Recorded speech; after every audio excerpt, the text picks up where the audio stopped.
Ever since that night, Kyoko won't say a word to me.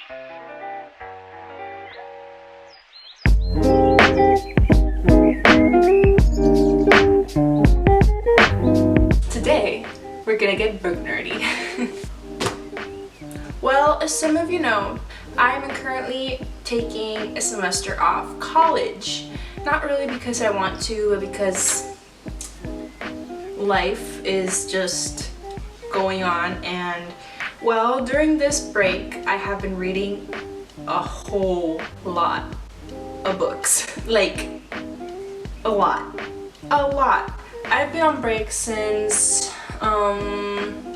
pretty much since August, and so far I have read 10 books, which if you think about it isn't really that much. Still, I'm going to talk about the 12 books I've read during my semester break. This is my first book. It's called Speak by Laurie House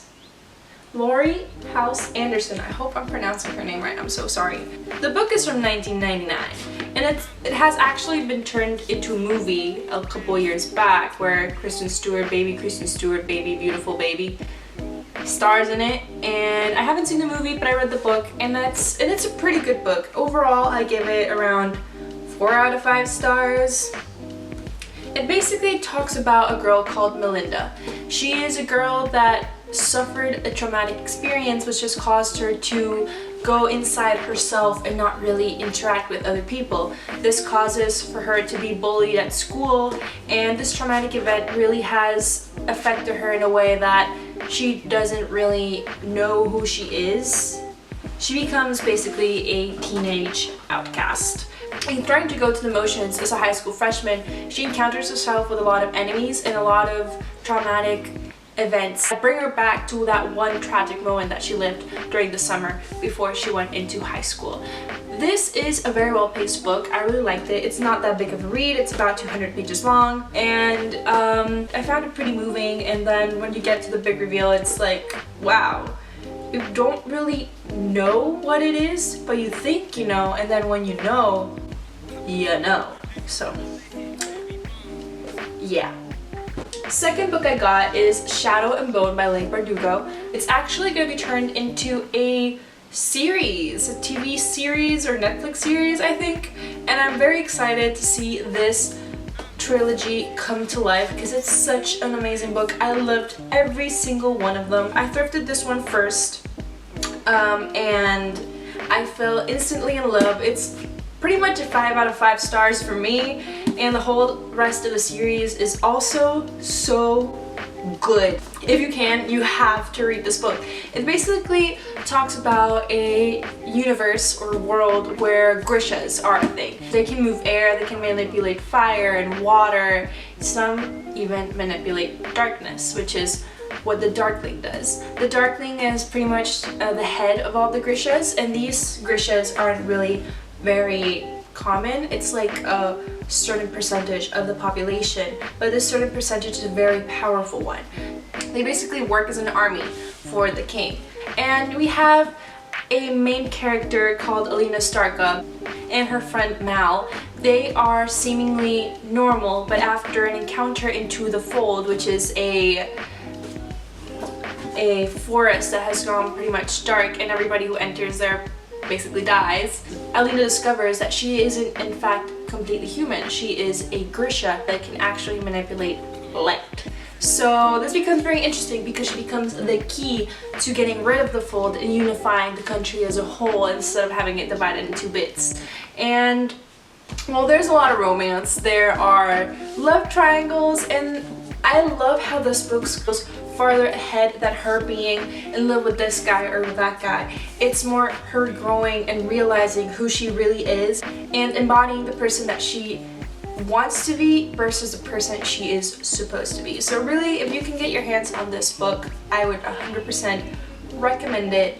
Go out and get it. So after reading those 2 good books, I was in a rut. It took me around 2 to 3 weeks to read one single book, but it was so slow and so boring. This book is Shiver by Maggie C. Fader. I hope I'm pronouncing that right. I think a lot of people actually did like this book, but I'm one of those that didn't exactly love it. I would give it about 2 out of 5 stars. I felt it was very slow paced, not that much action, and it kind of felt like some sort of weird version of bestiality was going on. Not what I'm into, guys. But it basically talks about a girl who, when she was little, was attacked by a pack of wolves and somehow survived. She later discovers that these are actually werewolves, and a wolf that has been following her entire life turns out to be also a werewolf. And she falls in love with this werewolf once he somehow becomes human, because as it turns out, they can't really shift at will. They only shift when it's very, very cold. And during the summers when they are human, during the warmer times of the year. But the problem is that each time they get less time during the summer until they run out of summers completely and they become wolves forever. So that's basically what the book is about, but I didn't really like it. It felt really weird, oddly paced.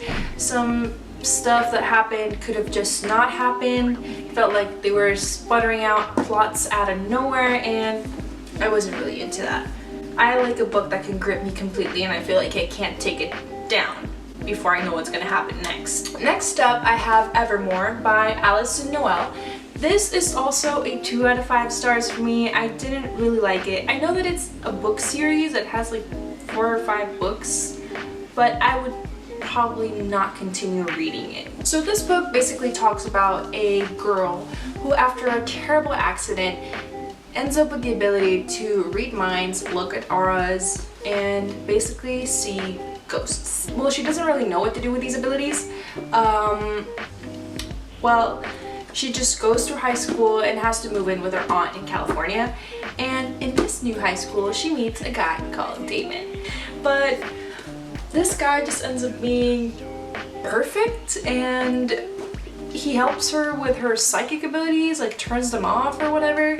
He's too good to be true. There is no guy like that. But what I really didn't like about this book is just basically how you can know what's gonna happen before even she does. The main character is very flat, kind of boring, and dumb. So that's one of the reasons why I wouldn't really read this book, or wouldn't recommend this book, and would never read it again.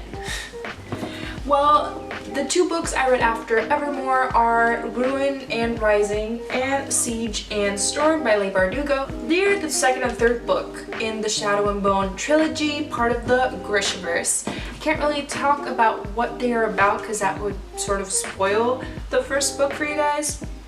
But all I can say is 5 out of 5 to both of them. They are amazingly plotted books. They have amazing characters, character growth, character decay, basically amazing. Everything is so well thought out. It's a masterpiece. I love it so much. And you just, at the end, you really don't know who to root for anymore. It becomes very confusing. But that's all I will say about that. After this, we have another book that I thrifted. Well, this is the next book I bought. It's called Serafina and the Black Cloak. Serafina and the Black Cloak basically talks about a girl called Serafina that lives in the Biltmore estate. It's basically this big mansion in the middle of the woods, but she doesn't live there as a guest or as a worker. She lives there as a chief rat catcher. That's what she calls it, the CRC. But basically, she is the daughter of the man that works the machines that power Biltmore Estate. But nobody really knows about her existence because it's pretty peculiar. She has 4 toes, no collarbones, and basically has really oddly patterned hair, which is kind of what they describe it like a mix of blonde and brown. And, well, to not be endangered by her physical appearance, she is kept in the shadows, basically. So she only comes out at night and catches the rats of the estate, because that's basically her job there. Anyways, during one of her chief rat catcher activities, she encounters a man in a black cloak, and this man is following a girl, a blonde girl with a yellow dress. Well, this girl is running away from the man in fear. The man catches her and absorbs her into her cloak. Scared by this, Serafina tries to find the man and tries to find the mystery as to why so many kids have been disappearing at the Biltmore estate. This is actually a very good book. I liked it. I found it a little slow paced at first, but the story is very interesting and I think it would be good for kids. Maybe 15 and under, teenagers and little kids. Maybe a little bit dense, but very entertaining, and it has the right edge of mystery and a little bit more fun added to it. It wasn't really my cup of tea, but I enjoyed it to a certain extent, so I guess I would give it like 4 out of 5 stars. It was a good book. The next book I got was Red Queen by Victoria Aveyard. This was actually a book that I enjoyed a lot. I read it pretty much over the lapse of 3 days, and one of the reasons I liked it, it's because it's more of a dystopian style kind of book. It basically says that in the future people are separated by the color of their blood. Either you're silver-blooded or you're red-blooded. Silver-blooded people are the ones that are in the elite. They're people with special abilities, such as maneuvering with fire. It's kind of similar abilities to the Shadow and Bone trilogy. Maneuvering with fire, playing with electricity, manipulating water, air, becoming stronger physically, working with metal to harm others, among other things. But here we meet Mariel. She lives in a place called the Stilts, a home for the lowly Reds. She is born and red. She is born with red blood. So she is completely normal, right? That's where you're wrong. Turns out Mariel has abilities of a silver-blooded person, but she has red blood. This sets loose a whole chain of events in which she becomes involved with being betrothed to one of the princes of the country, because it's a monarchy in this book. And she is constantly split up between wanting to do something that is correct for her fellow red-bloodeds and whatever will keep the people she loves safe.